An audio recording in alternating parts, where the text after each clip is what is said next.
Welcome, friends, to the 4th episode of the 8th season of the EUphoria podcast. Why do we have so many seasons? Nobody knows. The good news is that, unlike Game of Thrones, this 8th season you won't need to try to forget exists completely, as is so many of our goals in this modern era. I'm Drakos. Joining me is top 50 challenger jungler. Woo! And Harry Potter impersonator Caedrel. Dude, what? I can't give you just praise. You know what I mean? Because of the tweet with the chat guy that keeps putting Harry Potter. I mean, it's the Harry thin Potter. rim. It's the thin rim glasses, that do it for me. The budget Can you just give me a Leviosa? Leviosa. Do you have a Sharpie? You're natural. That has to be a bet at some point. We need themed bets. I don't know who I look like, but we can just put a bad cosplay on the line. I'm very bad at actors and names and. As am I. That, maybe chat can tell us. I can't tell you who you look like. All right, look like fine. you. Thanks. You look like you too. Oh. But you also look like Harry Potter.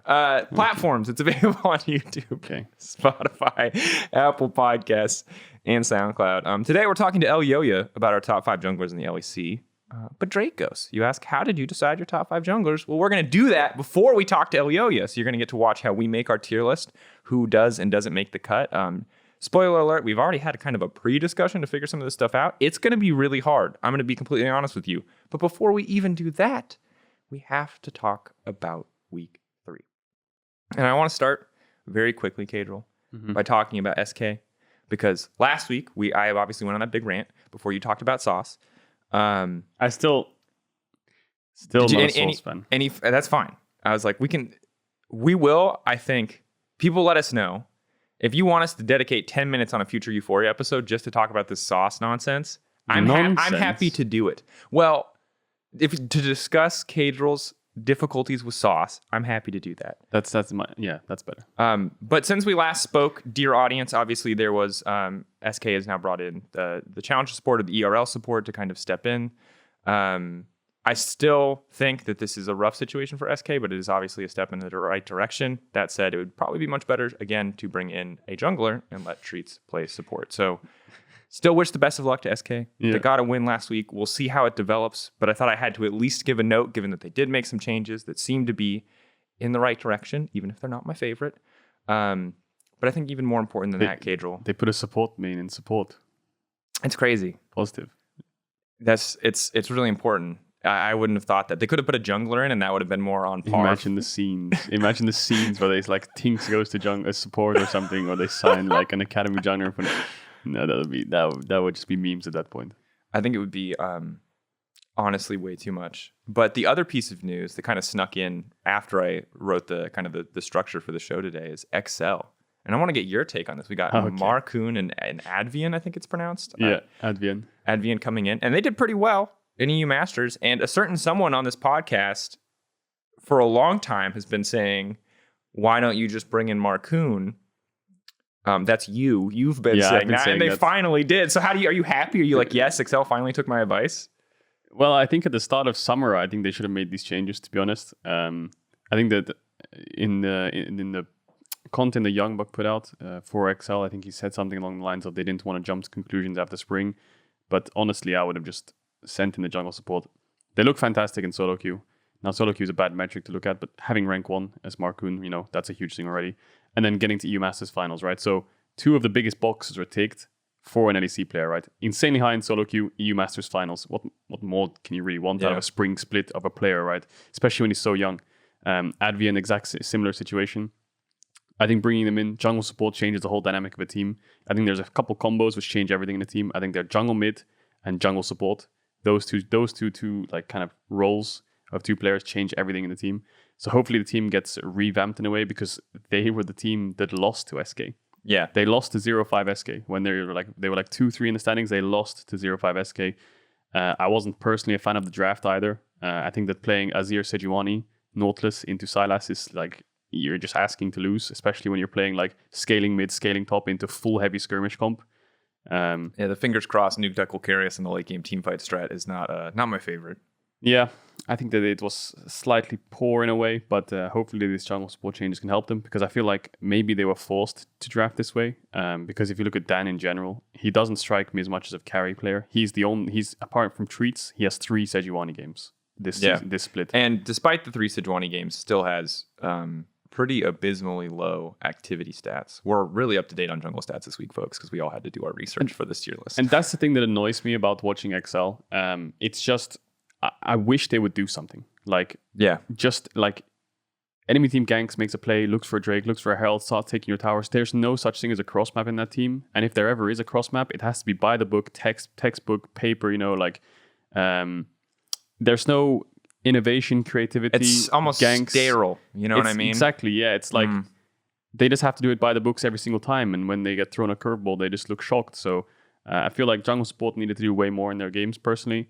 But now they have a new jungle support. Marcoon is kind of like the opposite to Dan. The way I see Dan is like this tank player, kind of helping out his laners rather than getting himself ahead. He's never going to go like carry a solo game. He's going to get his team ahead to carry the game for him, to be that bridge from early to mid game, which is very absolutely fine. I don't think the meta's in that kind of spot right now, but if you look at Marcoon, he's just a pure carry player. So I'm excited to see how he does. Yeah. So just as a note, Marcoon is just going to not be really a part of our jungle tier list. It would be, I think, unfair to put him in based on ERL stuff. But despite that, I'm still excited for Marcoon. We'll bring him up again later too, I think, a little bit. But what I'll say is... But yeah, sorry to interrupt you. Yeah. I think the worst thing about this roster change is it's all good and dandy to bring them in for week 4, which is the halfway point in the split, but they have to face G2 in week 4 of their first game of the split. They have to face G2, and they're already a lot of losses stacked up. So this is what I'll say about this whole thing, right? Is that I can understand the logic that Young Buck presented, that, hey, we didn't want to jump to conclusions, and I think that's fair. But if I'm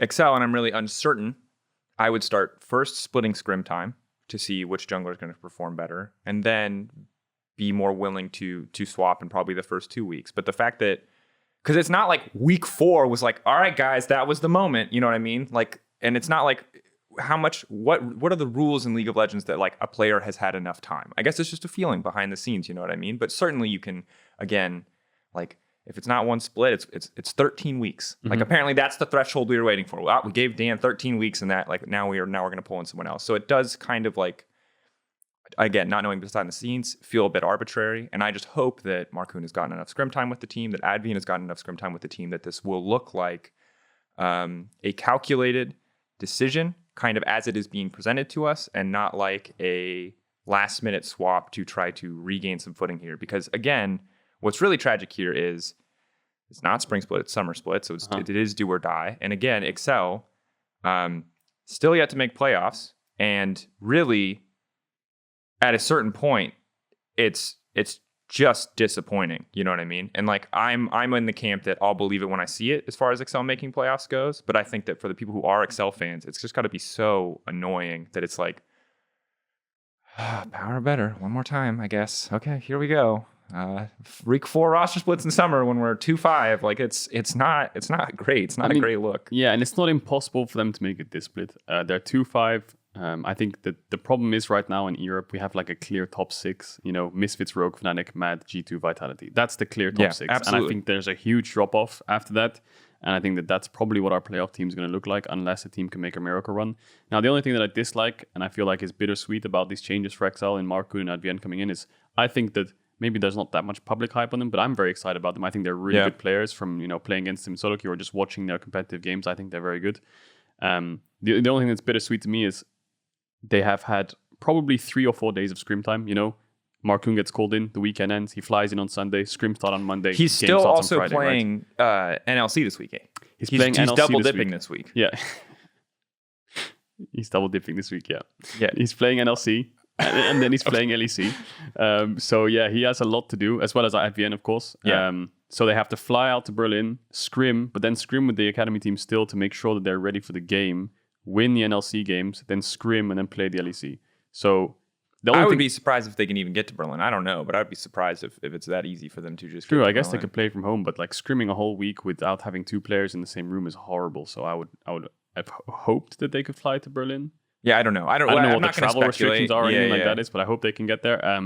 But then my point just being is, if they were actually brought in before Summer Split started, you'd have 2 weeks of preseason scrims or 3 weeks against LEC teams.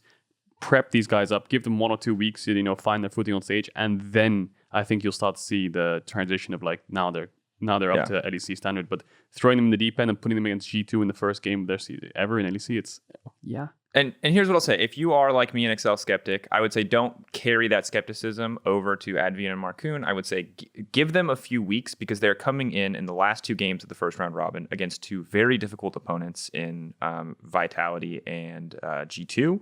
They will get a whole nother round robin to prove themselves. So if they run it this week in any form and any degree, yes, you can roast them a little bit, as we always do. But I think like give them time, give them some space, because clearly, at least from an outside perspective, and Excel can always come out and say things that go against us and show us maybe that this is more, they have been more integrated into the team prior. But this is feels like a bit of a rush job, feels a bit like kind of panic swap to try to get the most out of this season. And the players who suffer in this context are the players who get swapped off the team in this case, like Denik, a guy who was literally brought in this season, purchased from Misfits or brought over from Misfits. That sucks for him, it sucks for Dan, and it certainly sucks for the guys who are now expected to be instant upgrades as 2 rookies on the LEC stage. Oh yeah, definitely. And I was just looking at Excel's schedule, right? And because we have such a clear top 6, it always looks so hard. So G2, then Vitality, then Mad Lions, and then Fnatic. That's the next 2 weeks against them. And then it's Misfits. So that's the next 5 games they have to play on stage. Every game just looks so hard. If you're not in the top 6, I don't know.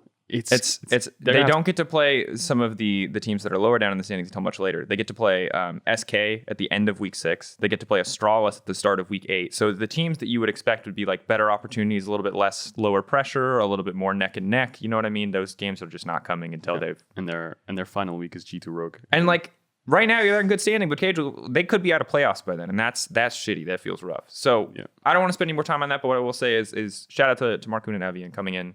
Excited to see what these guys can do on stage. Hope that it works out for Excel, but obviously it's a tough situation.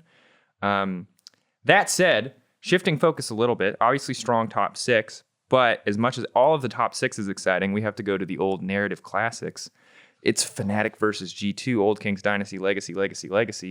And Fnatic won. Spoiler. Banger alert. Yeah, okay. If you haven't watched that game yet and you're listening to this podcast, you are absolutely griefing. Let's talk a little bit about that game, because that game was a banger. A lot because of the drafts just guaranteed that people were going to fight. But what was your read on it? I was on the desk with Vetty that day, so I didn't really get to hear as much from you about how you felt about that game. We were doing the draft on the desk, I can remember. Yeah. And I thought we were going to see something like Kalista Alistar, and I was like, yeah, this is going to be standing upside Hilly. But then they go Kalista Taric, and I think that Kalista Taric's a very powerful lane, because it works well together. Not only that, but against Viego, Rumble, Nocturne, Jhin, it's like, yeah, that's a good pick. That's going to counter everything they want to do. And then the last pick support of Pantheon didn't buy me into it. Now, watching the lane phase, it looked good in the early lane. You can obviously ult with Nocturne over sides and play over sides with globals. Great. But in straight up 5v5s, I think Fnatic's comp was just slightly better unless G2 find a massive advantage in the first 10 minutes of the game, which they found a slight advantage, but then they just kind of lost it. The game was even. Adam was 1v2ing. I think there was a lot of good things to take away from that game from Fnatic in terms of, like, for me especially, like Adam was a standout that game. I think Adam played fantastically, and I think overall, it's always easy to look at the draft and go, here are the problems. But I do think that we can talk. I think Taric conceptually as a champion is really cool, but has always been a bit difficult to execute, because historically the knowledge was always you need to be really proactive with Taric ult for it to be effective. Like, you need to be going in as Taric ult is coming down, or your champions are just going to get blown up. But for G2, with this composition, the only person they can probably one-shot ever is upset, is the Kalista, because Xin Zhao can just ult the second you try to go in onto him, which is going to block a lot of the damage, especially with long-range things like the Rumble ult, things like the Jhin, right? Renekton has Dominus, Sylas has the stupid W that heals him for infinite life, right? And so with these 3 champions in specific, you always pretty much, unless 5 people are on top of the Xin, or 5 people are on top of this Renekton, or 5 people on top of the Sylas, and that's really just a clean pick, you're always going to have enough time to get that Taric ult down. And when the second that Taric ult is down, I don't care if you've got grievous wounds on those guys. I don't care what you have ticking. They're invulnerable. They're going to heal up so fast, so fast, and they are more than likely going to blow up the Nocturne, who once he's behind just cannot outduel a lot of these guys. The Viego, yes, it's like all the reset dreams are dead. Like, it's just a hard game to play. Now, I look at G2's comp, and I see a world where Jhin Pantheon get going. They kill the Kalista once or twice. They get to roam. They get the dream set up. They get the Nocturne going everywhere. They get Rumble ahead. And this game is really hard to play for Fnatic, right? Okay. But when they don't get that snowball, it just feels donezo. And we saw that, right? The game was pretty neck and neck. And then Fnatic all got their mythic items, grouped up as 5 with their Taric. and just killed people. Just absolutely just took G2 to town. They were just obliterated. Yeah, I think if I was looking at G2's draft and they had a last pick there, I think Rakan was probably the best pick for them. It makes the most sense into lane against Taric, Kalista, and then in team fights with Nocturne, Rumble, Viego.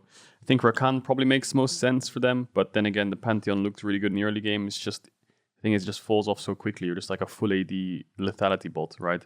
Yeah. It's not like you can pull the trigger and engage. You just have a point and click flash stun, which upsets running cleanse, right? So it's really hard to just lock him down. I don't think drafts everything. I think G2 could have perhaps won with this draft if they just, snowballed through the early game harder, which is basically all their comp wants to do.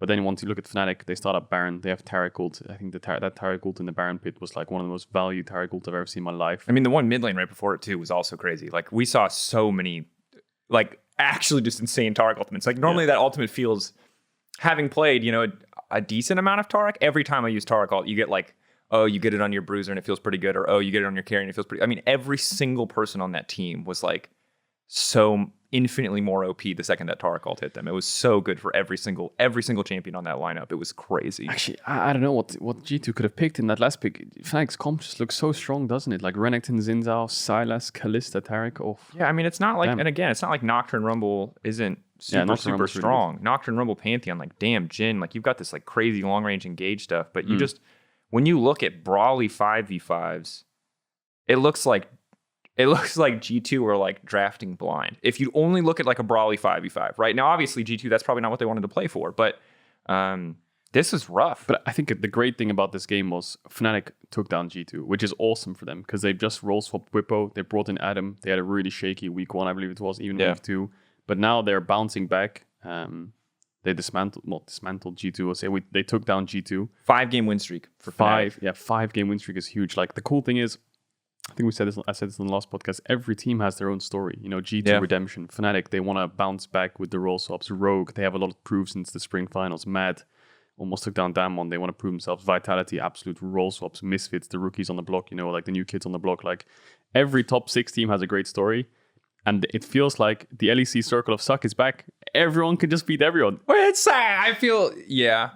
Well, except for the bottom 3/4. Okay, maybe, yeah. But the top 6 is hella competitive. It's actually really nice to have a top 6, not just like a top 5. That always feels really good. Yeah.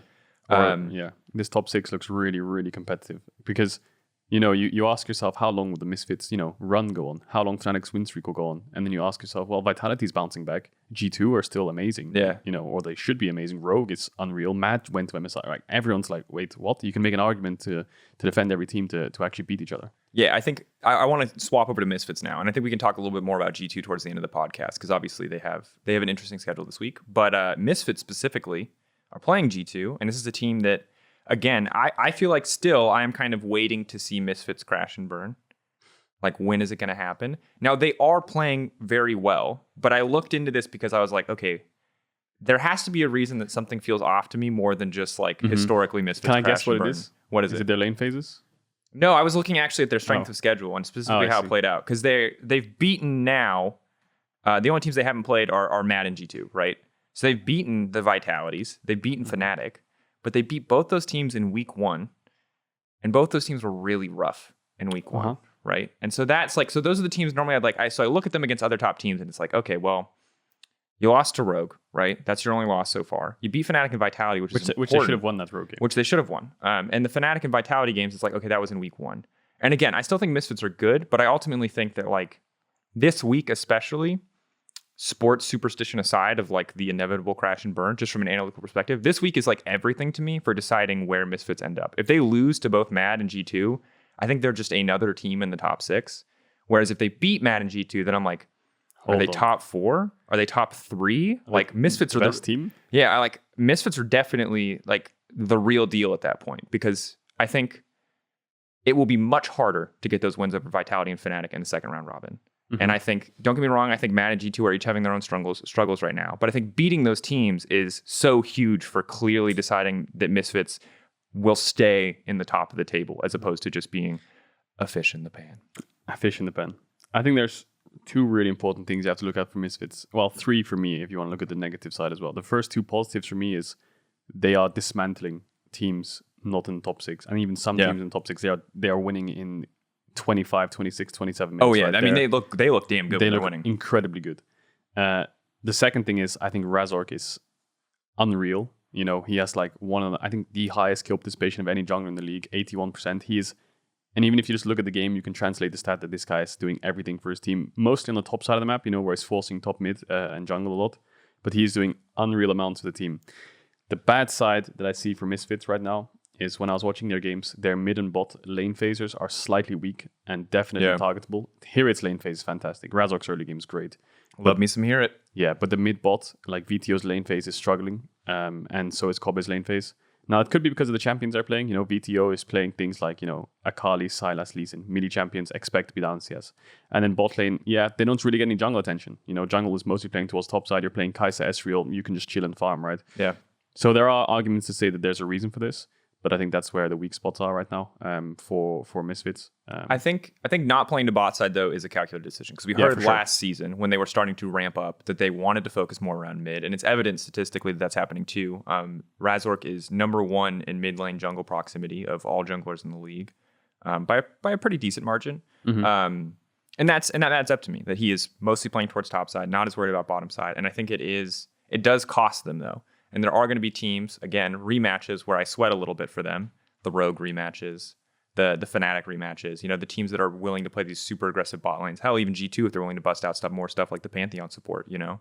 But past that, I mean, the only thing we're worried about is a little mid lane phase and a little bot lane phase. A little bit of this, A little bit of this, a little bit of that. Because kind of to wrap up the discussion on this week, I also feel like, and this is a sentiment that's going around, outside of like 1 or 2 games, like this Leader Rise game or there's probably another few games where like mid laners have really popped off. Some of these Akali games, I don't feel like we're getting any crazy mid gap games this season. Like I feel like mid lane's kind of quiet this season. Like I have to say though that Leader Vitality G2 game Leader did definitely like gap caps. No, for sure, Leader did. Yeah. But it's also crazy because it's Leader gapping caps and it's caps. Yeah. And I just maybe it's just because I haven't seen. Maybe it's because we talked about like Larson struggling and Humanoid stepping up, but it's like he plays some Lee Sin games, so you don't always get the flashiest lane phases. But to me, it feels like, and maybe this is a product of the meta, mid lane's been kind of quiet this season. I think it is a product of the meta. You know, I think that the lane phase doesn't really matter as much. Like being up 10 CS right now, like let's take Azir Syndra matchup, olden days, up 10 CS, up 15 CS, you know, pushing him in permanently. That's a pretty big deal, you know. But when you look at Lee Sin mid down 10 CS, as soon as he hits level 6 and he has his Rumble jungle in the river, that CS doesn't matter anymore. Was the Humanoid matchup, right? He was just getting like gapped in CS, and the second he had kick flash, he just kick flash the guy, get a kill. That doesn't matter. Back in the game, back in the CS department, CS is slightly irrelevant for these mid laners. I feel like you know, Akali's slight exception a little bit here and there, but still level 6, play towards mid, maybe roam to sides, start a fight, get a skirmish going, force a Drake, force a Herald, and that's where the champion will shine. They're not there to shine in lane phase, so could be a product of the meta. I think you're right there. Yeah, and I'll just say that it's not to discredit. So a lot of mid laners have had really great games, but very rarely do I feel like we've had these massive mid gaps. And a lot of the great games have also been Akali mid-late games. So not built in the laning phase, built on that kind of champion scaling. That said, huge shout out to Vitality. Oh, yeah. And to Leader. Fantastic game 1 and good comeback in game 2. Also Crown Shot, crazy consistent that week. Labrov looking good. All stepping up. Everyone, SLT looking good. So many of the little micro things that they were doing in those games, the way that they're moving, the way that they were skirmishing together as a team. Their team fighting against G2 was great. Great. This is such a young team and they're all playing so well together in fights. Like fights are so, I can't even, and you can attest this, like communication in team fights, there's not enough time to say what you need to say. So like people just have to understand what their champ does, what your champs do, and what all the enemy champs do for that shit to come together. It's almost like keywords. I think when you listen to a lot of voice comms in team fights, you'll hear slow, or we can go, or just go. These are like the keywords. Slow is like, okay, I know exactly what I'm doing. We're not engaging, we're just taking it slow. Mm-hmm. Go is like, okay, we're all flashing in. You know, there's just keywords to know what's actually happening in the fights. I think mid jungle of Vitality, really good decisiveness. Although Leader on the Viego was struggling a little bit on the first 2 deaths, I think on the Rise game especially as well, it feels like no matter what play is happening over side, they're both ready to answer it straight away. You know, instantly Rise ulting, boom, straight to bot, match the play. So mid jungle of Vitality is really exciting. Bot lane diving 2v2. Sure, okay, they're just playing Varus and they're just diving the enemy bot lane 2v2. Incredible performance. So yeah, really a lot to be excited about in Vitality. Yep, a lot of teams we're going to look at. We'll talk a little bit about week 4 in the upcoming schedule at the end of the podcast. So if you're looking for more analysis on some of the top teams, but for now we're going to shift our attention over to the top 5 jungle list.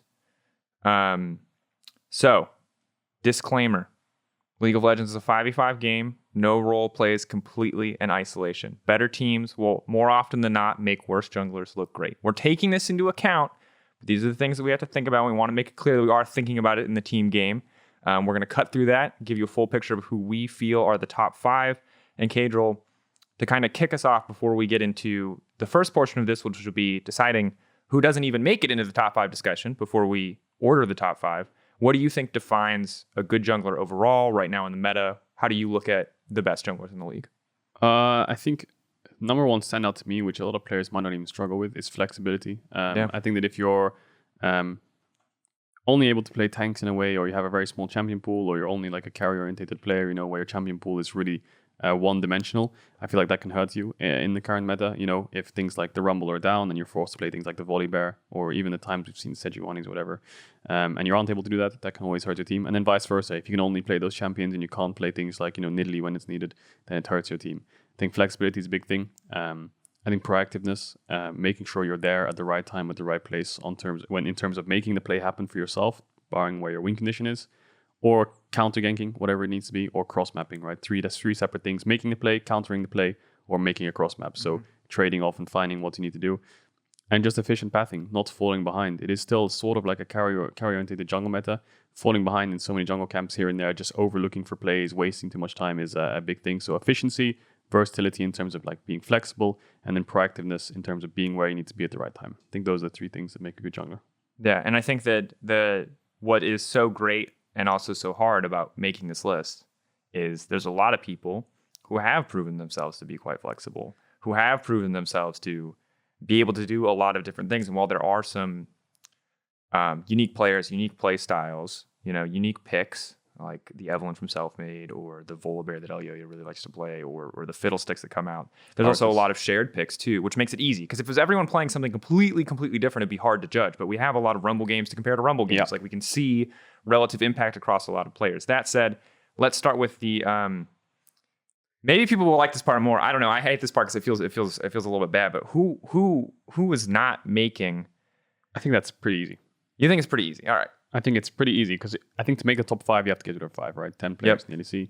I think that my bottom 4 right now. Okay, but here you start with bottom 3. Okay, bottom 3. Bottom 4. Bottom 4 is easy. Okay, okay. It's bottom 5. I can do it in order about. If you want. Because the biggest issue, folks, and I need to make it clear here, the LEC has a very strong top 6. You guys have tracked this. So who the hell on our jungle list is going to be number 6? Because somebody's getting burned, and I don't know who it is yet. Yeah, that's so. The Let's start here. with bottom 4. So bottom 4, Zanzara, Dan, Treats, Kirei.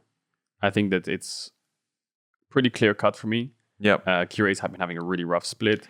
Dan really lack of proactiveness, and XL not succeeding, getting taken down to ASK.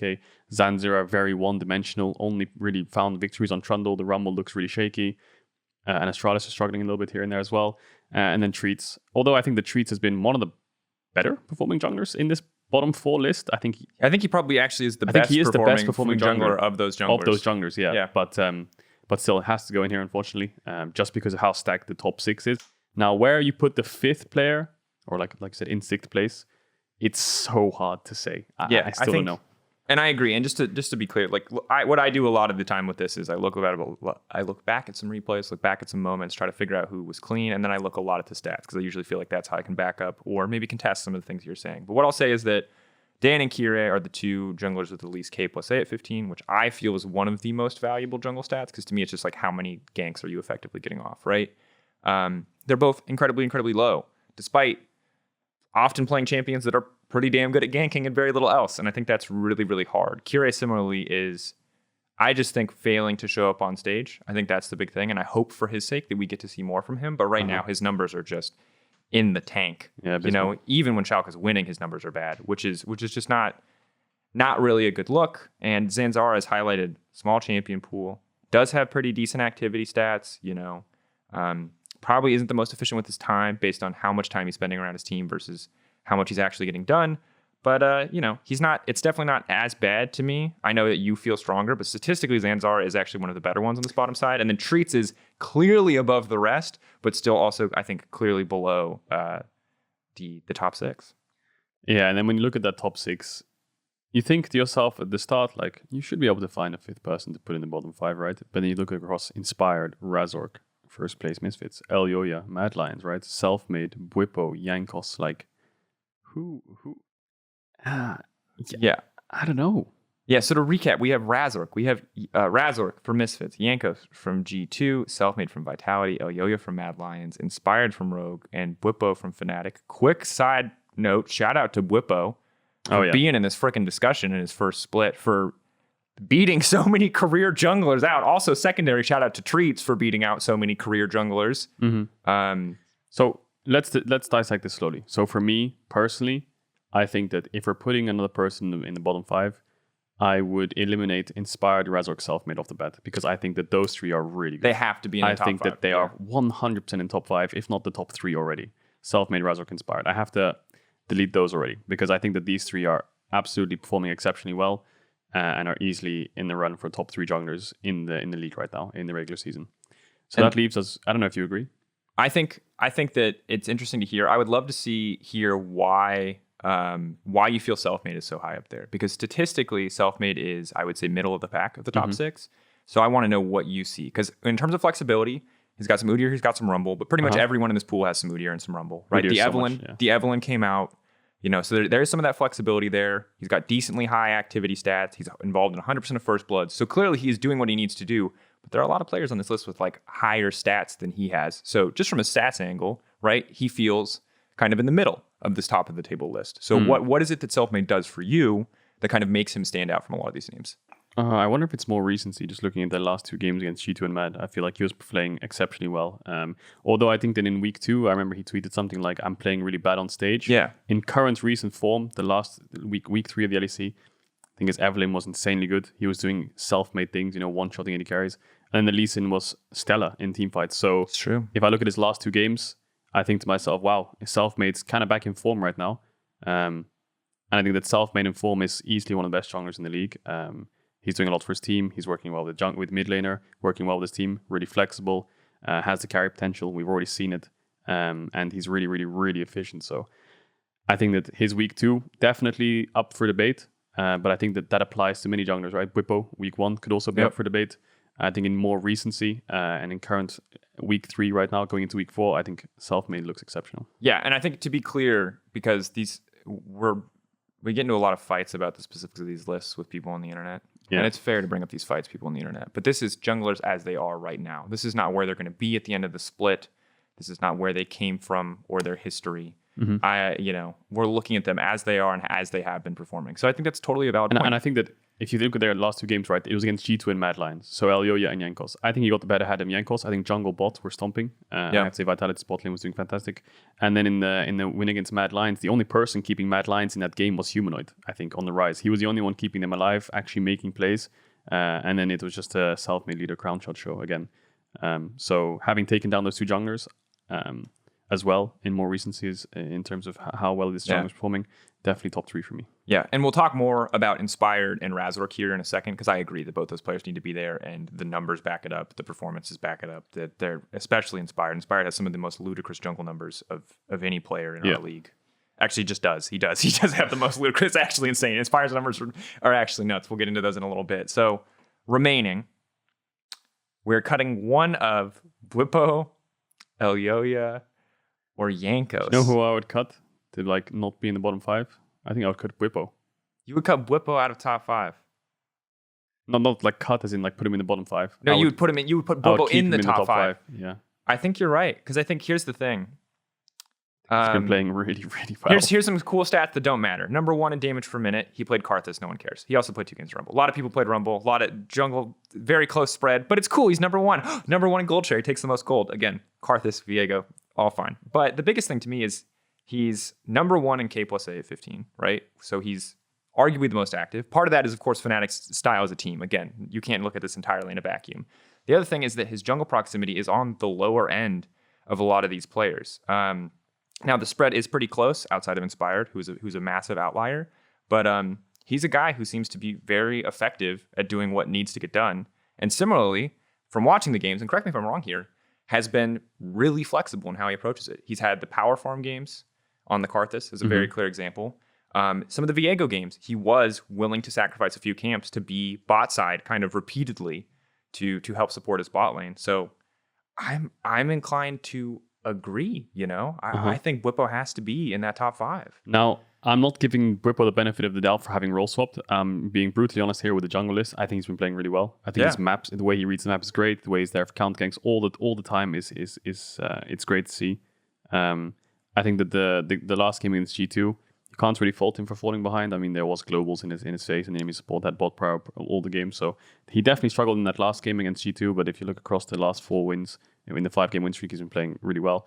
I think that if there was any jungler that I would look at to say that they are going to struggle in the next few weeks, I would say Bwipo is going to struggle in the next few weeks, to be honest. I think that his flexibility in terms of champions, it's not really showing for me just yet. Now, that could be because he's just role swapped, and I haven't seen enough yet. But what are you looking for? I still think that Bwipo, in current form, is top 5. Because he's played more champions than a lot of our top junglers. Yeah, but the thing is, he's played... the Xin Zhao looked slightly shaky. Oh, okay, that's what you're basing off of. Got it. Then his Viego, Rumble, and Karthus are his bread and butter, it looks like, to me. Yeah. Which is meta champions. Props to him. I guess I did forget about the Udyr game. Because the Udyr game, but that... Yeah, to me, I guess I counted that as an outlier because of like the ghost and the weird tech. Yeah, that's the thing with Bwipo. He's always going to look for the weird tech and find like something deep in the champion pool. It's just whether it works or not. Sure. Like the TP Karthus, the ghost Udyr, No, that's a good point. I was looking too much at the fact that he had played a bunch of champions, not enough at the fact that he struggled a bit in the Xin Zhao game and the Udyr game. He was kind of running it. So. Slightly. Him and Hylissang, the duo brothers, just running it. So just a wee bit. I don't know if you would agree, but I think Bwipo is... this is so hard because then you're leaving it with Elyoya and Jankos and... yeah. I have a thought. Okay. Wow, this feels rough. I think it might be Jankos. I think it might be Jankos. And it feels wrong. So, things to note about Jankos. I don't want to do this list anymore. Yeah, it feels wrong. It feels, for the record, this is like the hardest part of the list. Ordering top 5 after this is going to be so comparatively easy. I feel a pit in my stomach when I say this. His stats are in the middle of these guys, right? Overall, nothing really crazy stands out. He's got good damage per minute. He's played 3 games of Rumble. That adds up. He's got a lot of counter jungle percentage, which is cool. It means he's spending time in the enemy jungle. Always something to good. Probably good at cross mapping and trading sides. He has the highest jungle proximity of any jungler in the league, but he's also in the middle. He's tied for 5th in K plus A at 15. And now, again, jungle proximity is not a perfect stat by any means. A lot of these stats aren't perfect for drawing conclusions. You should never just use these stats in isolations. But he is tied with Inspired and Zanzara. He roams the most with his support out of any player in the league, 30%, which is the highest of any jungler in the league by a mile. Second is Elyoya, he's at 21.8. So he spends a ton of time with Mickey. But despite that time with Mickey, they're not getting a lot in terms of statistically trackable value. I think you could probably make an argument if I wanted to look really deep into Cap's CS numbers and look back specifically at the VODs that their roaming has probably bought space for their laners, but it's not resulting in greater advantages. And to me, when you have such high jungle proximity and you're playing, he's played 2 games as in, he's played the Olaf, he's played the Udyr. When your numbers are kind of middling on a lot of these champions that I expect to either be more active or be really pulling ahead in farm, it's not a great look. Yeah. And that's kind of where I'm at. And that's mostly from statistics with just a little bit of gameplay. But then when we add in the gameplay, Caedrel, I'd love to get your thoughts on like what is going well for Jankos this split, what is going wrong, like why. I never thought we would have this discussion, but we're having this discussion. Why is Jankos potentially on the chopping block here for top 5? It's hard to say because we always thought of Jankos as like the meta would be all about early game junglers. Xin Zhao, Olaf, Sejuani, those kind of junglers. Jarvan would be his bread and butter, but the meta's not really in that state right now. So I think Jankos has been in this lull state for the last half a year to a year, where ever since the meta changed last summer, he's never really found the form of old Jankos. He even said on his stream, it's not that G2 is bad right now. It's just every team is really good. And I think that applies to the junglers as well. I think the junglers are really, really good. And that's why Jankos is slightly lower on the list. I think his best performing game was against Rogue on the Rumble. He clutched it out for his team alongside Reckless. Great performance. But apart from that, it's really hard to find performances to say that he's merited above the junglers that we currently have.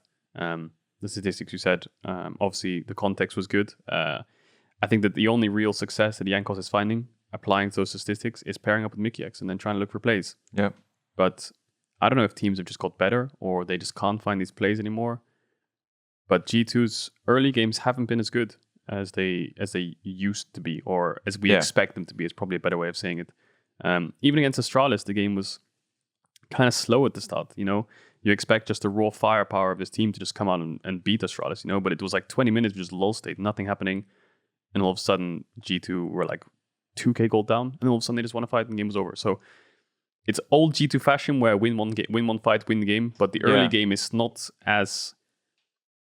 It's like if you take Rogue, for example, or Fnatic or Vitality in their wins against these weaker teams, it's just a steady progression of just like, winning lanes, Herald, and use like that, it's not flawless for Rogue either. They had that kind of grief game against Vitality where they threw a bunch of gold back, but they're still getting the win at the end of the day. And I think that Astralis are also, getting better. They're better than they were last season. So there is some room to say, hey, Astralis just, played with respect, played that part well. I don't want to take completely away from Astralis, but it is, you are waiting in this meta a lot for like, I don't know. I think absolute jungle dominance. Mm-hmm. You know what I mean? And we've seen those games. We've certainly seen those games. It is very much possible in this meta. And it feels like Jankos and in turn G2, because I don't think it's fair to put all of this on Jankos, have not found their footing. Like, I think their losses look messy.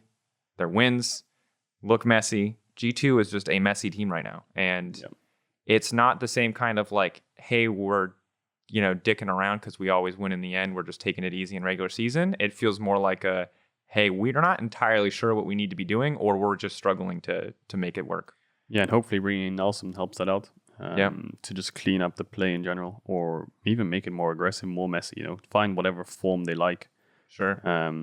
Elyoya also struggling a little bit, but I think Jankos definitely struggling more. I think if there's any player who's going to easily bounce back, it's probably Jankos. He's been playing for a long time. He probably knows where he's failing or where the mistakes are in the team. So I'm sure G2 are working on it. It's just right now in current jungle form individually, it just looks on the outside like Jankos is the one struggling the most of the top 6.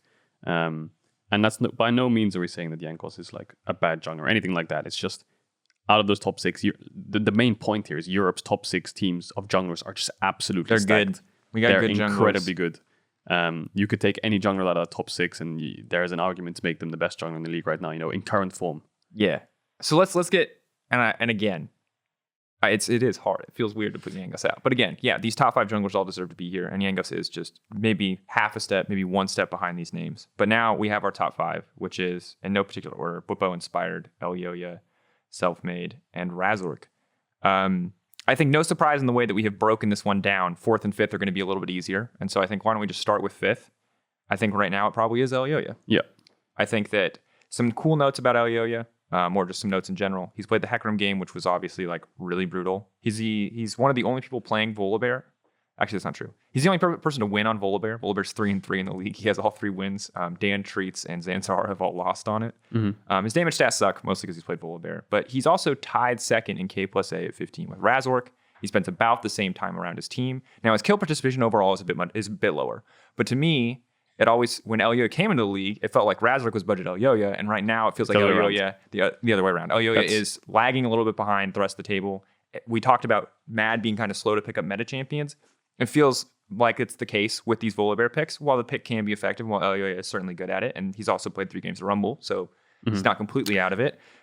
He hasn't really brought any of the new spice, the new flavor to the table. Yeah, and applying those numbers just in general, the way Midlane functions, Elyoya gets him ahead early, and that's how the team functions into mid to late game, right? There's no like huge terms of pairing up or anything like that. The lanes have been slightly volatile for him, specifically in the team. And you don't see him playing things like Viego. And I think the big reason for that is obviously the burnout, taking it slower. They're going to ramp it up in playoffs, and maybe he's going to expand this champion pool to there. But right now, Mad Lions are sticking to comfort, what worked for them in MSI, and then just applying it to early spring splits. They don't have to force themselves to relearn the game in a way. So it's going to do well for them. It's not going to make them the best team. And obviously, they're going to be slower out the gates. And that's why Elyoya is probably struggling a little bit. Because last split, he was...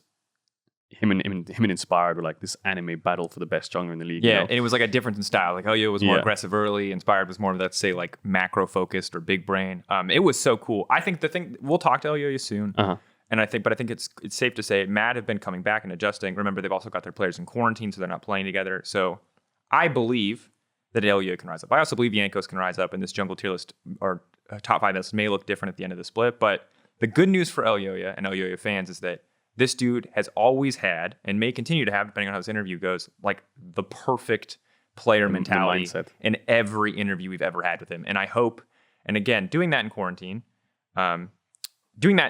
times just in general is already hard. Doing that specifically in quarantine, isolated completely by yourself, is even more difficult. So if you can keep that going, I have faith that Elyoya can rise back up. But we'll just have to see. For now, I think pretty clear that he is in that 5th place. And next on the list, felt like 4th after we had that discussion about top 3. I think he could even be 3rd. I think right now we're talking about Bwipo and Selfmade. Yeah, I think so. that's Who's 4th? Who's 3rd? That's the question to me. They're right next to each other.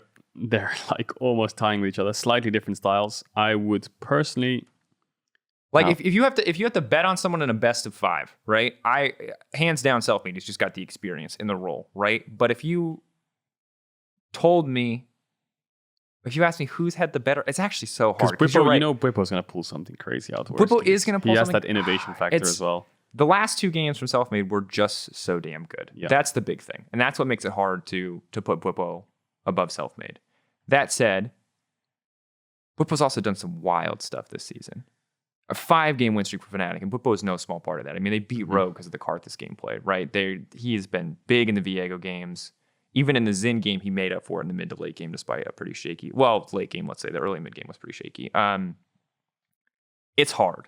The cool thing about Selfmade is he even said after that Lee Sin game that they won that he drank way too much caffeine and he thinks he still played bad. Yeah. But from the outside, it looks like he played great. But obviously, he was very critical himself. So Selfmade definitely being really critical, showing a lot of support to his teammates on the outside. So that's awesome to see.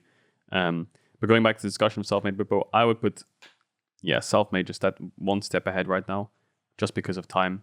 Like you said, experience. Yeah. Bwipo probably needs more time in the role. Although Bwipo has been looking really good, it's on champions where it's like Karthus is just AFK farming kind of. Yeah. Karthus. Viego, he got a lot of really good. I think Viego was the best performances of just counter ganks and reading the map pretty well. And the Rumble early games have been really good as well. So need to see more from Bwipo because on the surface it looks great. So I would just put Selfmade above him for now. I think it is weirdly close though. If you had told me this would be close, I'd say it's very close. I would say that the big difference for me is that Bwipo's last game was kind of shaky, and Selfmade's last 2 games were really, really good. And I think that they've both had kind of rough starts to the season. And yes, Fnatic are on a 5-game winning streak, but Karthus is a good indicator and also kind of a non-indicator because of the specificness of the champion and the fact that we had, I honestly think, a pretty easy match. You can correct me if I'm wrong, but Rumble into Karthus, it feels like he just... Yeah, and he also got some good plays off gank top, gank bot. And he played well, don't get me wrong. I'm just saying it's like, it's not quite the footage that you would want to be like, wow, what an incredible Karthus jungle game. You know what I mean? Yeah, and when I see Bwipo later on the split, and I'm sure he's probably going to be doing things like this, playing, Lee Sin and doing some great team fight around some dragon or just like having good team fight in general on more champions, then I think it's safe to say that Bwipo can be easily discussed as like a top 3 jungler perhaps. But right now, it just needs more time. I think time is definitely the key here for him. For Bwipo. I hate this. I hate rating junglers because they're all so good in different ways. It's so true. Right? They're all so good in so many different ways. You cut out a lot of the gray area of discussion when you make a top 5 list, which is, I think, why people do it so much, and so many, and us included, is just because it's such good clickbait content. It's clickbait content, yeah. It's just like calling the draft bad. You know what I mean? It's just easy. Because you don't need any of the context to call the draft bad. You know what I mean? Some people are really curious. Like, I really wanted the top 5. Other people see the link and they're just rolling up their sleeves. All right, comment section. Time to fight. What did you say about my boy Yankees? I'll have you know. It's like, dude, it's rough. And I think that it's never. And we again, if you have other opinions, feel free to disagree with us. I'm always interested to hear what other people have to say. Just remember, fight our arguments. Don't fight us. Like you don't win brownie points for calling Caedrel an idiot. You can win brownie points by saying, "Hey, Caedrel, your point about X and Y's early game I think is wrong. Here's some clips to dispute it." But more often than not, we just get called idiots. Which dude, I guess you're such an idiot, Drake. bro. You're just stupid, dude. You don't know what you're talking about. It's like, yeah, guys, that's not really fighting the arguments. I don't think that wins the point. And then that leaves us with 2. Yeah, so Razork inspired. Razork, I'm going to tell you right now. I think I've got this one. Do you want to go first? Or do you want to say Razork second, inspired first? It has to be. I think dude. inspired. It has to be inspired. Absolutely nuts. Why don't we start with Razork because we agree, right? So let's start with Razork. So what's cool about Razork? One of the things that I like is that most of these junglers have 3 games on Rumble, 2 or 3 games. Razork is number 1 right now in in damage share for his team, ahead of Treats, and number 1 for damage share in junglers, and he's just behind Bwipo in terms of DPM without a card this game. He played 3 normal games, which is standard, so that kind of they all wipe each other out because most players have played 3. But he's keeping up DPM on Xin, on Lee Sin, on Udyr, second in counter jungle percentage, tied in that Capelze with Elyoya, involved in 100% of his team's first blood kills. The dude is Misfits early game. Yeah, he is their like engine almost. Yeah, keeping them in it. Surprising to say the least. I mean, I think Razork last 2020 spring was the last time I remember playing against him on things like the Echo. He was absolutely popping off. Now slightly different style, brand new solo laners, and Misfits stuck to their guns. They believed in this roster, so they must have been doing well in scrims or something like that, or they just had faith. Razork's just stepping up, rushing to rank 1 in the US. You know, solo queue is not a huge factor to look at, but like you can see that the spirit's there, the drive's there. Well, and it's probably hard when you're scrimming to maintain rank 1. Or no, it's hard to get rank 1 because I'm on the ladder actually. Yeah, because you're popping on your top 50. Like you have to go against me all the time. True, it's really hard. But I think that Razork's had great games. Whereas Inspired, on the other hand, he's had incredibly good games. But then, yes, I will say Inspired's had 2 really bad games against Fnatic, against G2. He really struggled to find his footing. But looking at last split, looking at this split, Inspired just looks like he's on another level. I don't know what it is he does, but like I watch him play things like Kindred and the creativity in his pathing to invade a Diana, knowing that she's going to do Raptor's Krugs to red and he's already on her red and then forces her off. Like the team fights on Fiddlesticks obviously saved the game for Misfits. Yeah, I think he's just the most well-rounded best jungler in the league right now. Yeah, he's one of, I think, like three of like kind of this top 6 session. There are like 3 junglers who I think have kind of interesting champion pools. It's Selfmade, it's Inspired, and it's Bwipo, right? And Selfmade because of things like the Evelynn. Inspired, Nocturne, Kindred. You know what I mean? Like he is really innovating in this meta. Fiddlesticks, sorry, not Nocturne. Fiddlesticks, Kindred. He's really innovating. The Nocturne Fiddle combo, of course, what's coming out. This dude has the lowest jungle proximity. And again, jungle proximity is not a perfect stat, but he spends the least time by far around his laners. Everyone is like around like 41 to I think like 47 at max. Inspired's at 36. He's like a mile away from everyone else. Efficient. Now, yeah, and despite that, he's tied with a guy like Jankos in kills plus assists at 15 minutes. And Jankos has like 47%. Dude spends 11% less time and is getting the same effective results. He's only died once at 15 minutes. Like, the man's early game is impeccable. And admittedly, again, he's playing for Rogue, a team that already has a great early game. But he is, I think, a linchpin in that operation and is a guy who, outside of those 2 int games, just looks like he is on another level in the jungle right now.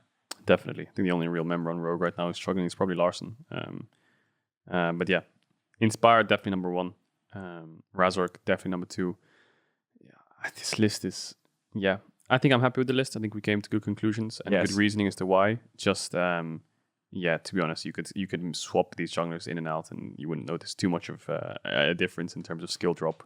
I think I stand by the top 5. I think it is a pretty close spread. I think Inspired is one of the clear ones, and I think you'll notice some jumps here and there. But I'll say that. So just to recap, we've got Inspired number 1, Razork number 2, Selfmade number 3, Bwipo number 4, and Elyoya number 5, leaving I think Jankos at 6. We put Treats at 7, and the rest are kind of just all together. And of course, Dan's rating not as relevant. We'll see how Markoon does this week. That said, with our top 5 list now completed, we can get an expert opinion on it. You're one expert. We got a second expert to vet. You're an expert too. That's true, but I'm definitely not a challenger jungler or a former professional player. So I would say I'm a slightly lower tier expert. Very good rapper though. Thank you, dude. That's what I need. All right, let's talk to Elyoya. Let's see what's up. Let's see what he thinks of our top 5 list. It's now our distinct pleasure to welcome none other than Quarantine Elyoya to the show. Quarantine Elyoya, how's quarantine, dude? Are you doing okay? What's life like? Are you all right? I mean, doing the best I can, but it's for sure hard.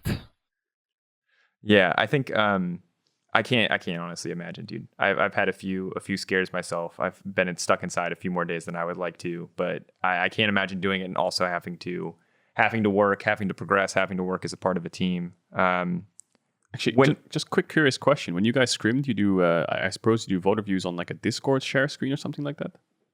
Yeah, we do. Oh, man. Yeah, and that's for sure hard to have all 5 players focusing on the vote review while you have like so many distractions that are like visual. That's hard, but You That's got really that good. second monitor open. Twitter's right there. Yeah, YouTube, Twitter. anime. It's like, is everyone really watching us do this play? Or dude. Oh man.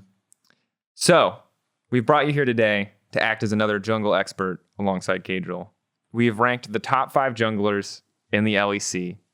But before we tell you our list, I would love to know from you, where do you think you are right now in the top 5?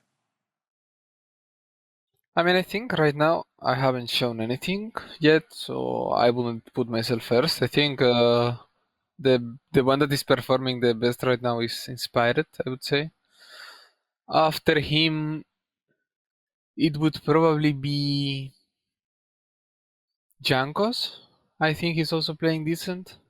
Ooh. Okay. Then I would place myself, because even though I'm not like performing any I'm not showing anything like really spectacular or anything, I think I'm still like one of the best. That's my opinion. I might be completely wrong. Uh-huh. So I would place myself third. Then I would go for Razork fourth and Selfmade fifth. Wow. Okay. Dang. Interesting. Okay, so our list. Our list is a bit different. Our list is a bit different. All right, so number 1, we have Inspired. Number 2, we have Razork. And keep in mind, our list is based on current performance, not based on like where we think to end up or what their peak are. Yeah, just most recent form. Yeah. So 2 is Razork. 3 is Selfmade. 4 is Bwipo. And you are number 5. We kicked Jankos out of the top 5 and put him in 6th. How do you feel about that, sir? Or how are we griefing? Give us your takes. I don't necessarily, because I also put a bit of like knowing how the players are, and like I think Jankos is still like a really solid player, even though he has had some like not so good games. Same for me.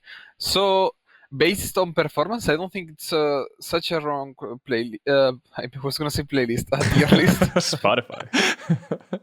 So I mean, I think Bwipo is playing fine, but I think he's playing fine as a player, not as a jungler. Like, I think he gets most of the kills because he's a good player, not because he's a good jungler. Like, I think some of the fundamentals of the jungle he still is missing. For example, the game he played against me, I remember he picked up his second clear pretty hard. Like, he was ahead of me, and he didn't punish any of my mistakes I did that game, which was surprising because, as I said, like, I think he's a good player. Like, he's not yet, I would say, a good jungler. I mean, that's my take on it. I like That's why I think he's taking like so much kills. Like he's getting so much kills. He's sometimes where he needs to be, but overall, yeah, he's just missing some parts that really distinguish you like as a good jungler, I would say. That's an interesting take, yeah, because I think it's easy for us when we look at him to, and again, we kind of the reason that he is towards the bottom half of this list is because he did have some of those games like that were really rough. But we were looking also a lot at innovation, a lot at champion pool, and he'd been playing a lot of crazy things and getting a lot of work done for Fnatic. He played TP in the jungle, so that's the thing, you know. Yeah. I would love to get your take on Razork specifically, because we have Razork number 2 right now. And he's a guy that when we talked about him, we said he's pretty much the early game for Misfits is decided by him. But I would love to know why you don't rank him maybe in the top 3. Now, obviously, his team is doing very well, and that makes it pretty easy to put him high on the tier list. But what do you think is it that stops Razork from being in the top 2, which is where we put him? I would say it's his decision making. Like, I think mechanically, he's probably, if not the best, like one of the best right now in the league. Like, he's mechanically really, really good. Like he's insane to me mechanically. But sometimes I think he takes decisions that are that you can punish like really easy. The teams are not doing right now, and I think that's kind of like normal because we're at the start of the second split, so it's kind of normal. But he's doing some decisions that I think are really punishable, and overall, yeah.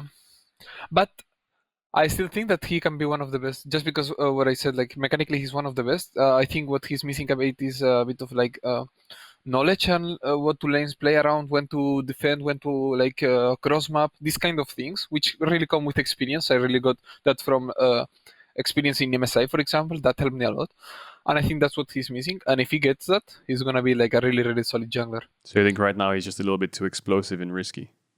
I think so, yeah. Yeah, and I think you can definitely see that in a lot of his historic splits where he was super, super feast or famine. And I guess it's harder to see this season when it's always working. You know what I mean? It's working very consistently for Misfits. Yeah.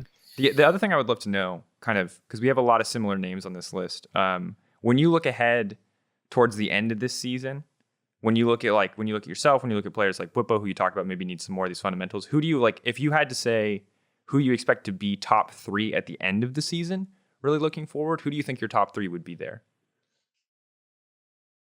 I think at the end of the season it's gonna be me, Inspired, and I'm gonna say Razork. Yeah, I'm gonna say those 3. I like it. I mean, that's cool. It's really interesting to see. So tough again for Yankos, who got your list, and we've been. But then it just feels to me like top 6 junglers are all so good. Like Bwipo, like you said, really good as a player. Maybe not so much jungler, but definitely a lot to learn. Time is what he probably needs, right? But then you look across like Selfmade, yourself, Inspired, Razork. Just feels like jungle right now in the top 6 is really, really stacked. Do you think that do you get that same kind of feeling right now? I think so, yeah. Even before coming into MSI, I thought that the jungle was not so good as a pool in Europe. But now that you can play against the best, and like you can see, I don't think jungle is so like we're kind of even to other regions. I still think that Way and Canyon are above us for sure. Like, well, Canyon's a mid laner now. I mean, yeah, that's actually true. You just have to beat Malrang, dude. Now it's way easier. Now it's only Way and maybe JJ. I think LPL junglers are like insane. But after like playing against them and being like kind of toe to toe to them, not sure if that's an expression, by the way. Yeah, it's fine. Going toe to toe. Yeah, for sure. No, it is, because I remember when you were here last time in spring, you said like jungle pool in Europe you were like we're disappointed. We're screwed, but now it looks a lot better. Yeah, I think so. So I think that the jungle pool in Europe is pretty good. I like it, and I'm excited to see how it develops, because again, I think there's a lot of people that were waiting to see either level up or show us more. Razork maybe a chance to prove that this isn't just a win streak. You obviously have a lot of room to ramp up into this season. Similar, maybe Yankos can rise again, and Bwipo obviously learning the role in the first split. Crazy place to be. Shifting attention to you guys, coming back from MSI, obviously a great learning opportunity, but you guys are kind of hit with the double whammy of you've been working way more than anyone else because you had to go to MSI, right, in the off season, and some teams were scrimming. But then you also have this COVID problem, which is making, I think, all of your lives more difficult, I imagine. How is Mad Lions as a team doing? How are you guys handling everything right now? Like, what percentage do you feel like you're at in terms of overall team strength? Because you've had some good games, you've had some bad games, and right now it just seems like the odds feel a little stacked against you in terms of having to deal with this quarantine. I think we're right now like at the 30% of what we can be.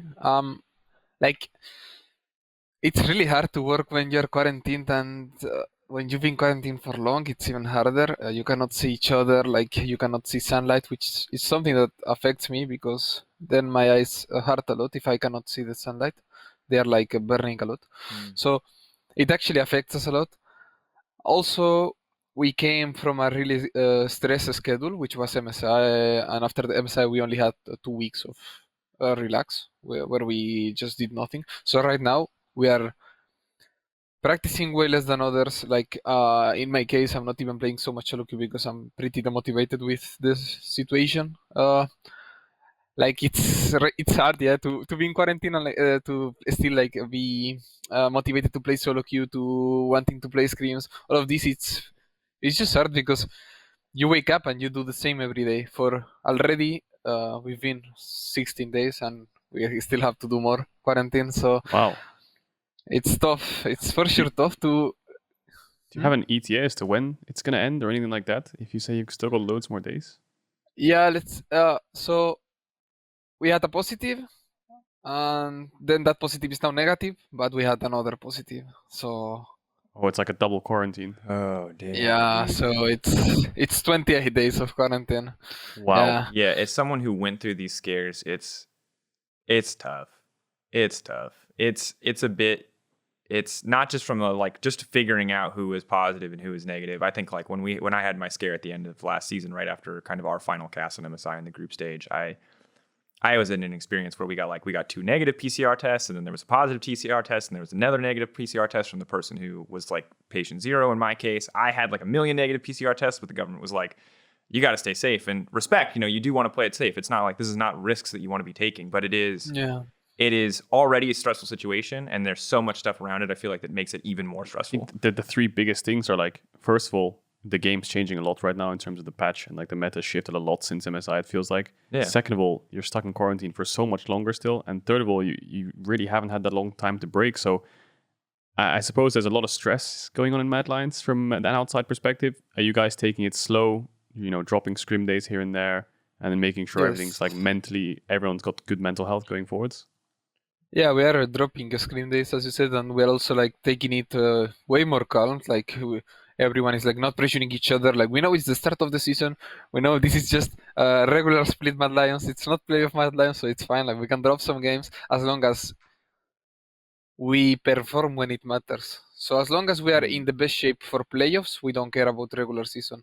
Still, this doesn't mean that we got completely hit by the Excel lose, the Vitality lose, and the G2 lose. That still hurts a lot, even though we didn't, like, we knew that this was going to happen, because when we know, like, there was a possibility, like, we know it was going to be hard, and we know these following weeks were not going to be easy, but it still hurts to drop this kind of games, and more since you already have that expectation that you won the LEC spring split, so everyone is like expecting you, and now you kind of lose to these teams. Then like there is so much like doubts about it, which is not completely normal.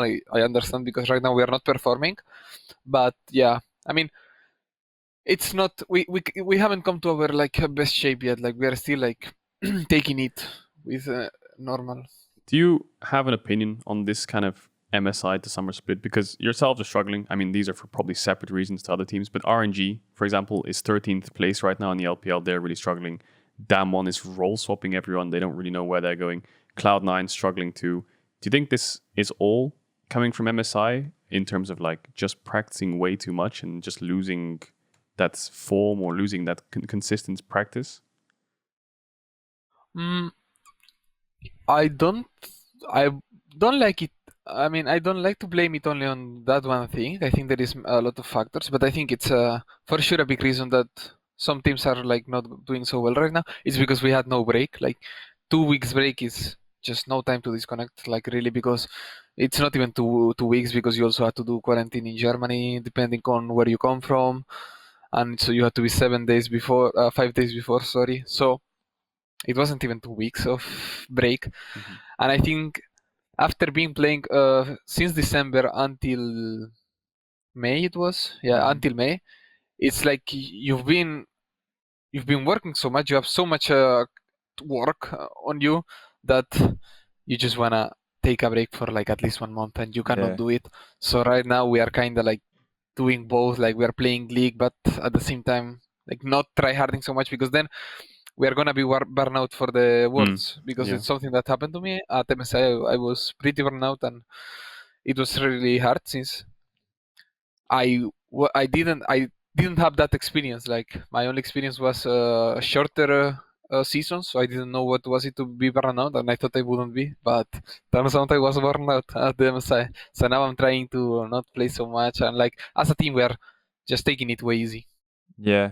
I think that it's hard. I mean, you can see in G2 when they were in their successful stints, right, about how much they struggled with this and trying to find the right answer. And ultimately they did find their way back to success. But I just think that this is a unique problem that there's not a lot of good solutions to, because there are so few teams that actually experience it, right? Because ultimately one team from each region goes to MSI, and it's not like we're all sharing data points, LCK to LPL, about how we, or in your guys' case, because essentially you're trying to fix a ship that's in motion. You know what I mean? You still have to scrim, you still have to play stage games, and then you also need to kind of take these half break days, take it a little bit easier. So I just think, to me, it's you're not really set up for success in the current situation.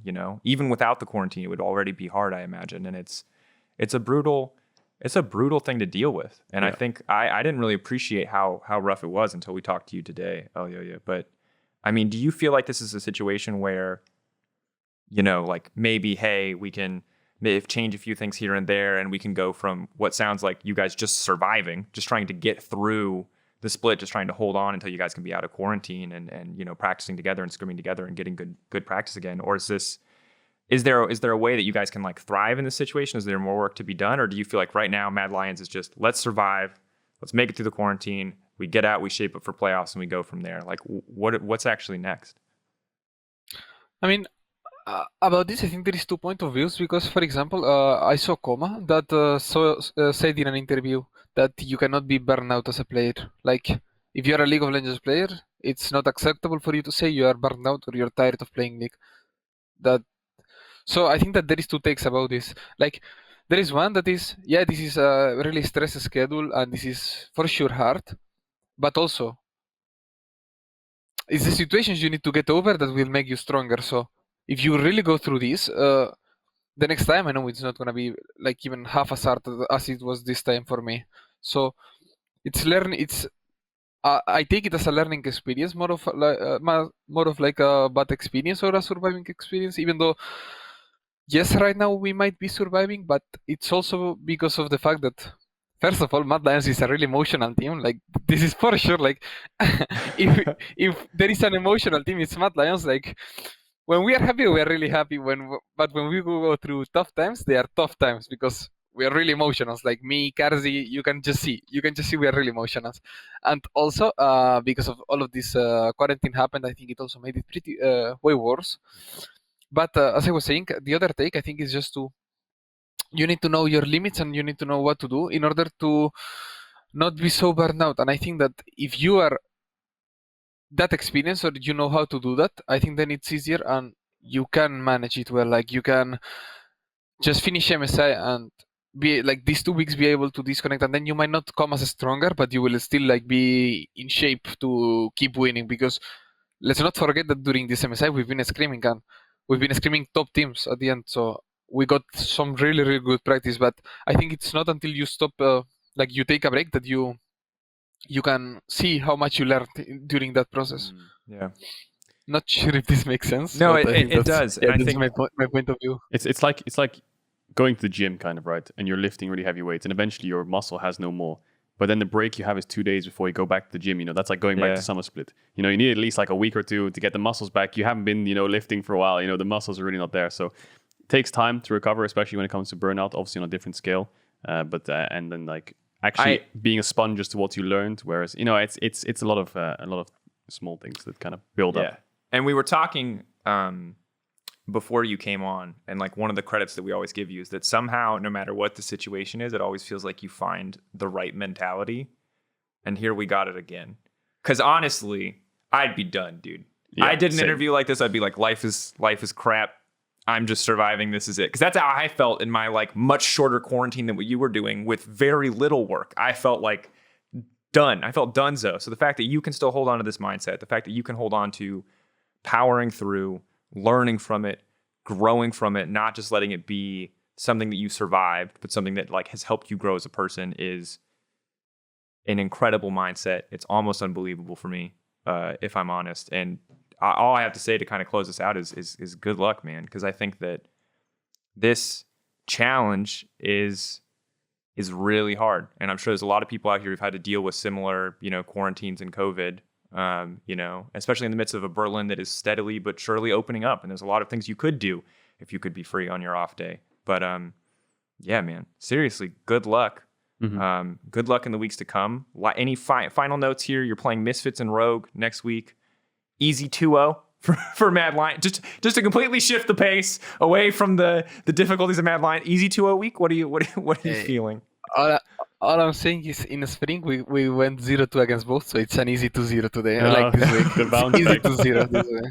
MSI, It's gonna be easy. That's all I needed to hear. Thank you again, Elyoya, for taking the time, Thank you. dude. It was a pleasure to have you, and yeah, good luck in this week's games, man. Thank you so much for inviting me. I kind of tried to lighten it at the end there, but it felt a little weird. I'm not gonna lie, that was a really intense interview. And Elyoya kept kind of a cheery smile on his face and talked about a lot of really heavy things. And again, shout out to Elyoya for being so incredibly candid. I didn't realize things were like that bad. I didn't realize they basically had to double quarantine. That, like, dude, I barely made it through one. And I'm not trying to make this about me. I'm just saying, like, I've had this experience, and I don't know how another human being can make it through that, like, sanity in check. I don't. Twice.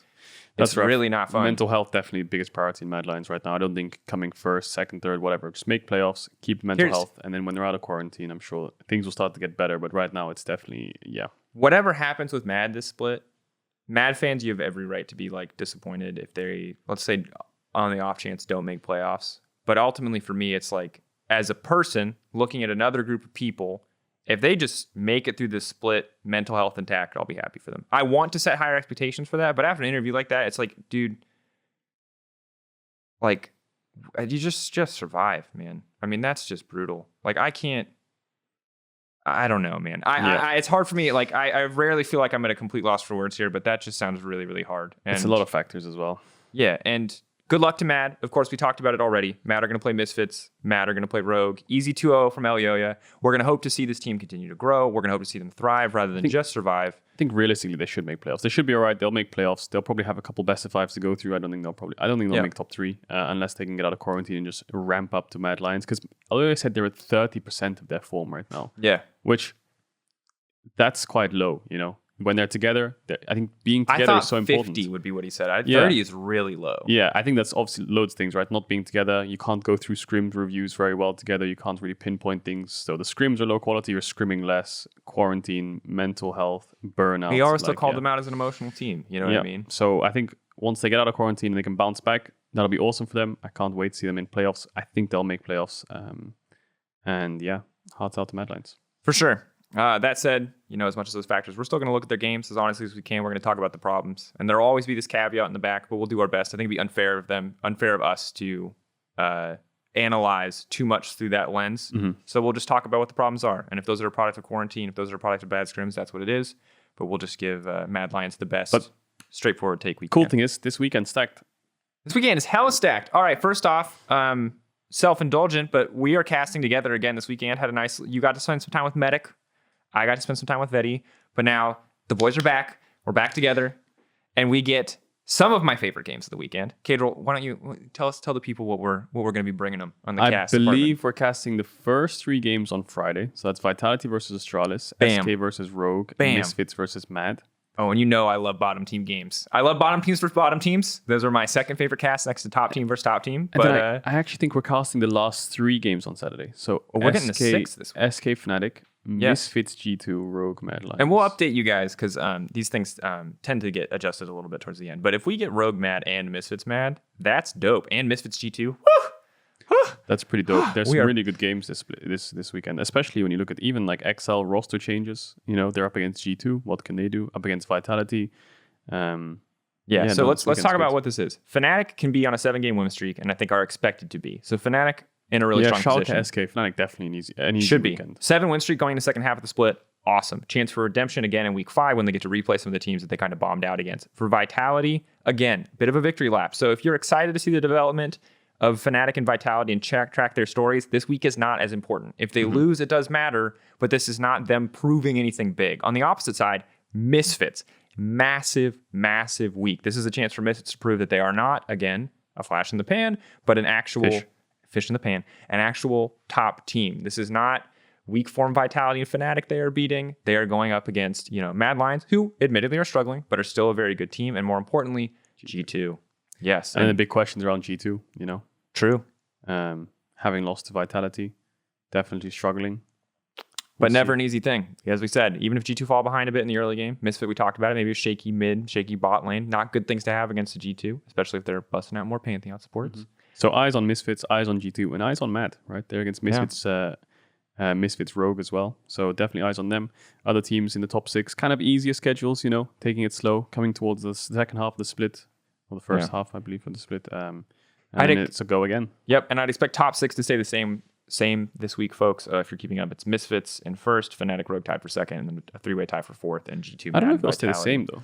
The thing Misfits is that definitely against tough teams. They could so the top 6 will remain the top 6 because Astralis, Excel, Schalke all only have 2 wins, and while some of them might get 1 win, I think it's unlikely that we see a dramatic shift here. So I would say expect top 6 to remain the same, but positioning within the top 6 could change dramatically. Fnatic win 2-0, Misfits maybe drop a game. You're looking at a tie for first there. You know what I mean? Like we've got a lot of setups where we are set for at least the next few weeks to have a lot of really close top of the table matches. And again, credit to SK, maybe they keep rising. XL, maybe they keep rising. Skeptical about Astralis, skeptical about Schalke, but there is definitely room to upset the apple cart. Probably just won't happen this week. Let me ask you one question, Mr. Daniel Drakos. We've got our top 6, okay? Yep. If anyone is going to take a 6th spot from someone, who's it going to be? I don't know about Schalke, I don't know Astralis, about XL, our boy SK. Marcoon yet. The thing about Schalke is that, like, outside of Kire, who is really struggling, Schalke's pretty solid. Yeah. Broken Blade especially is really popping. So I'm still inclined to say Schalke, but I don't think it's SK. But I think this weekend we'll It's find not out. Astralis. That's the important thing. That's true. I think it's Schalke or Excel. And I think Excel all depends, and again, not to put too much pressure on Advian and Marcoon, but I think if that setup really works, Patrick and Nuke Duck, when they're set up for success, are a pretty damn strong core. And I think, like, I'm not going to tell you they're going to get 4th, but I think they could fight for that 6th spot for sure. Because again, Schalke's against Astralis, so that could be interesting. Schalke against Fnatic. I think the bounce backs are coming here for the lower tier teams. If XL can be the top teams, that'll help them going on. So this weekend will tell us a lot about whether our top 6 will be solidified going to playoffs. I'm ready for it. I'm ready Week 4 coming your way. This is the end of the first round robin. We're going to see how all these teams stack up. Chance for Misfits to prove themselves even further. Maybe we won't be skeptics in the second half. Maybe they're not. We're not just waiting for them to fall. I don't know. It feels weird to say that, but Misfits are pretty damn good right now. We'll see how the top 6 shapes up, and if any of the bottom teams can rise. You can catch all of that and more on the LEC this weekend. 5:30 is the ready check start time. I believe Central European time or Central European summertime. Guys, I can't keep track of which one we're in. Whatever one we're in Berlin time. I'm going to say Berlin time, and y'all can figure it out yourselves, whatever that is. Tonight is England versus Germany. It's coming home. I'm rooting for Germany, bro. I've got no love for your country. It's coming home. My only experience in the UK was paying way too much money at like a stadium for chips. Very disappointing. It's coming home. All right, it might be coming home. We'll find out tomorrow whether or not it came home. You'll already know by the time you listen to this podcast. This has been EUphoria Season 8, Episode 4. 3 lines on the shirt. I'm Drakos. This is Caedrel. We'll be back next week for more EUphoria.